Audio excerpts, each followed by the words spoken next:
Fox 61 News at 6 starts now. Now at 6, a weather watch alert tonight. Wind and rain arriving just before the holiday. Chief Meteorologist Rachel Frank tracks the timing. How that weather might affect your efforts to get home for the holidays. We're going home to spend Christmas in New Hampshire. The day after Christmas, we're leaving for Orlando, Florida. What you can expect if you're hitting the roads or heading to the airport this week. And should you be concerned if your holiday packages are being delivered by someone who isn't in a delivery company's car? We'll verify. Plus, support for at-home childcare providers. They are constantly looking at ways to get better, to serve more young people, to be more effective and innovative. How a new program looks to expand access for Connecticut families. And dozens of properties across the state getting a facelift thanks to new funding. The Fox 61 News at 6 starts now. Good evening. Thanks for joining us here on the Fox 61 News at 6. I'm Ben Goldman. And I'm Jen Bernstein. We are in a weather watch alert tonight. A nice day outside today. This was the scene in New Haven this afternoon. Sunny and cool, but we are in a weather watch alert for what's coming later this week. Chief Meteorologist Rachel Frank joining us now. Rach, all eyes on the forecast this week with a lot of people traveling especially. Yeah, and this one will bring us a wind-driven heavy rain with gusty winds, and in top of it, there could even be some minor to moderate coastal flooding. So not a big snow event for us leading into Christmas, but it's the kind of the opposite of what you'd picture this time of year. 1.5 to 3 inches of rain possible, gusts 40 to 50 miles per hour, starting late Thursday afternoon or Thursday evening and continuing all the way into late Friday before coming to an end. There could be some power outages and, of course, some travel issues when you're talking about heavy rainfall during some of the busiest travel days leading into the holiday. Right now, temperatures are in the 30s to right around 40 degrees, and it's a breezy night out there, but the wind slowly diminishing. Also the chance for a flurry in spots over the next couple of hours or so, but most of the state won't see one. As we head towards daybreak, temperatures will start in the 20s, and with lots of sunshine tomorrow, we'll see temperatures rebound into the upper 30s to around 40 as we head through the afternoon. So overall, a really nice late December day. This is just average for this time of year and a little bit less wind than today as well. We're also quiet on Wednesday. Again, things don't get started until later in the day on Thursday. We'll show you the future radar and the various impacts for this storm and the cold that follows heading into Christmas coming up. A bit, Rachel. Thank you.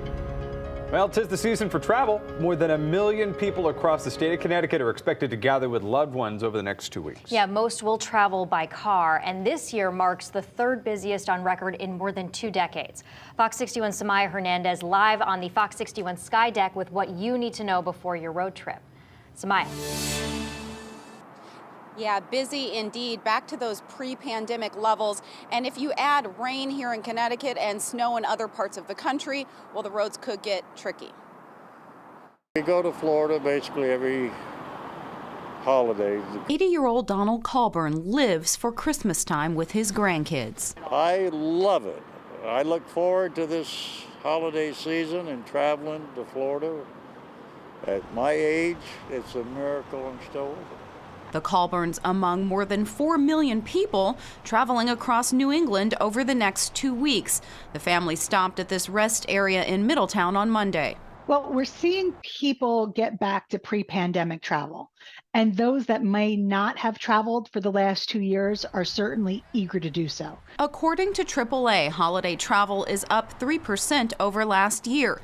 Nearly 30% of Connecticut residents are traveling this year, most by car, 3% taking to the skies, and just a few others catching buses and trains. The reason? Pent-up desire and cheaper gas. The average price for gas down 31 cents from this time last year. People have about $180 more in their pocket now because of cheaper fuel prices than they did back in June. But all of that could get tricky later this week when a snowstorm could cause major air travel delays in the Midwest and dump rain across Connecticut highways Thursday into Friday. If you're driving around locally, allow for extra time, knowing that people are traveling through, especially 95, 84, and 91. Those are big interstates that are used to get from New York, Massachusetts. The pandemic stopped Mr. Colburn's travel plans 2 years ago. This year, he doesn't mind a little traffic en route from Gettysburg, Pennsylvania to New Hampshire if it means more time with the grandkids. The roads were very busy and messy going down last Thursday, but we made it down there in about 11 hours. And Christmas Day and New Year's Day may be two of the best days to travel, according to AAA, but they say you do not want to travel on Christmas Eve if you don't have to, and same goes for that Monday after New Year's Day. We're live in Hartford. Samaya Hernandez, Fox 61 News. Safe travels to everyone out there. Samaya, thank you very much. And new tonight, more money and resources for at-home child care providers in the Hartford area. Today, Mayor Luke Bronin announced the capital city is now the regional hub for the state's staffed family child care network. Fox 61's Emma Wolfhorst is here in studio with us with what this means for providers in the state. Emma.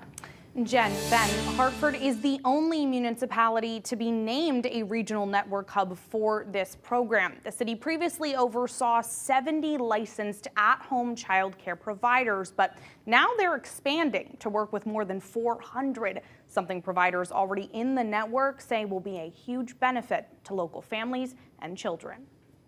Is not a beginning. It is an expansion. It is a testimony of what has been happening in the city all along. Monday, owners and operators of home, child, and daycares in Hartford thanked the city and United Way for their work expanding the state's staffed family child care network. The work goes way beyond our little school. I have to tell people all the time, we're not babysitters. We don't sit on babies.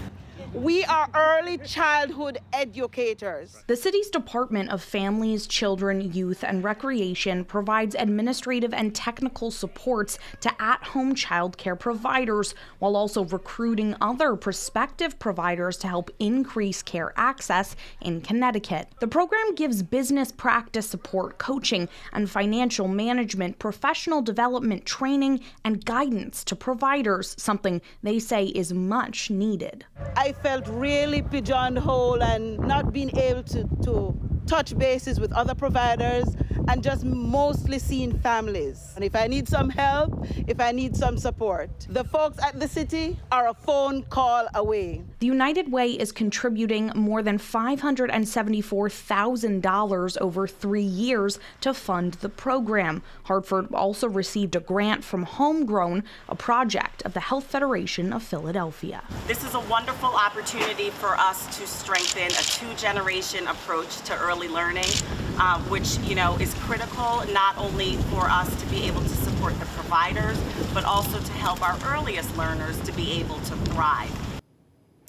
Mayor Bronin says the city is honored to be selected as the regional hub for this program, and officials add they've already started connecting with existing child care providers in the Hartford area and recruiting new providers to the field. Ben?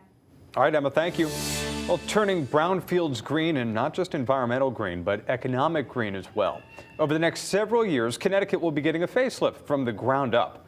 Fox 61's Matt Karen joining us live in Meriden to explain. Matt? Yeah, hi guys. This is going to be a public-private partnership here that not only is going to increase neighborhood property values, but also expand access to affordable housing. We need more housing, not only in Meriden, but all over the state. Which is why Meriden is leveraging public and private money to turn this 130-year-old musical instrument factory on Tremont Street into 82 units of mixed-income housing. We're taking properties that are not producing any revenue for towns or not enough revenue for towns and putting them back on the tax rolls. The nearby Little League ball field will get a facelift too, along with an overhaul of the dilapidated and burned out former International Silver Company on Cook Ave. This is going to be a catalyst that's going to spearhead development all across the north end of our city. The Meriden sites are just 2 of the 41 total properties across 16 communities that will be redeveloped, using a combined $24 million in state money and $625 million in private development funds. This is the former boiler room. Most of these sites are designated brownfields. Community room for the entire complex. Oh my goodness. Meaning the ground they stand on has been contaminated.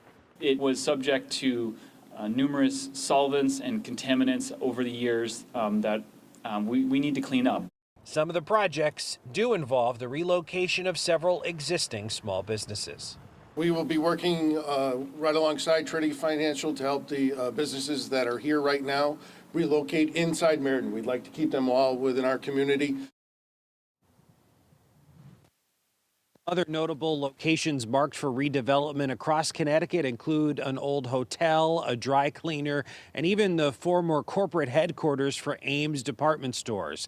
In all, 86 acres of land will be marked for redevelopment. To find the specifics of all of these projects, just log on to our website, fox61.com. We're live in Meriden. Matt Caron, Fox 61 News. Thank you, Matt. A post-university student was shot and killed in New Jersey over the weekend. Police say 20-year-old Philip Urban, a freshman basketball player at Post University, was found slumped over in the driver's seat of a car in Hopewell Township, New Jersey. He was taken to the hospital and pronounced dead from a gunshot wound. Police believe Urban was meeting up with someone and was shot sometime during that encounter. No arrests have been made. Post University releasing a statement saying in part, quote, as a member of the men's basketball team and a business administration major, Philip modeled the attributes of leadership, commitment, and hard work on the court and in the classroom. The university's counseling center will be available to support students and faculty. We'll do tonight at 6. New Haven police are investigating a shooting hoax. Police say they got a call this morning about a person shot on Halleck Avenue. Officers who responded didn't find a person shot or any evidence that a shooting took place. Police say they found the incident was a hoax call from a juvenile student at Riverside Academy. No charges have been filed as of tonight. Police are still investigating. A man is dead this morning after a shooting in Hamden. Police say 37-year-old John Williams of Hamden was found suffering from multiple gunshot wounds just after noon yesterday. He was rushed to the hospital where he later died. Hamden police have yet to identify a suspect, but are investigating a car they said tried to flee the area a few minutes after that shooting. They're asking anyone with information to give them a call. Well, 5 people are without a home tonight after a fire in Manchester. Fire crews arrived to 31 Wadsworth Street yesterday to find a 2.5-story building with flames erupting from the side. They were able to put that fire out, and thankfully, there were no injuries. The Red Cross, though, is currently working on assisting the 5 displaced residents. Still